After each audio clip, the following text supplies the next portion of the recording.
একটা মজার গল্প শোনাচ্ছি। মেয়ে তার বয়ফ্রেন্ডকে নিয়ে বাবার সাথে পরিচয় করিয়ে দিল। বাবা বলল, তুমি কি আমার মেয়েকে বিয়ে করতে চাও? বয়ফ্রেন্ড বলল, জি আঙ্কেল, বিয়ে করতে চাই। বাবা বলল, তা তুমি কি করো?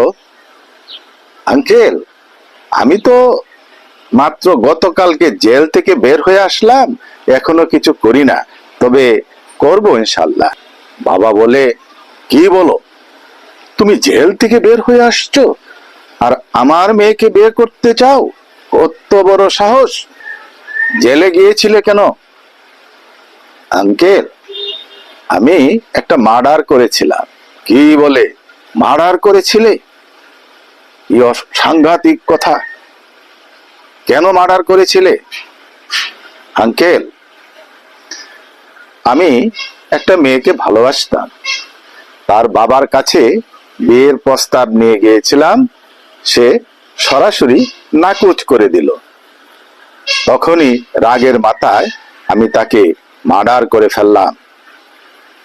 কি সাংঘাতিক কথা রে বাবা! তুমি একটু বসো, আমি বাথরুম থেকে আসি, এসে এখনই বিয়েটা পাকা করে ফেলবো, দিন তারিখ ঠিক করে ফেলবো।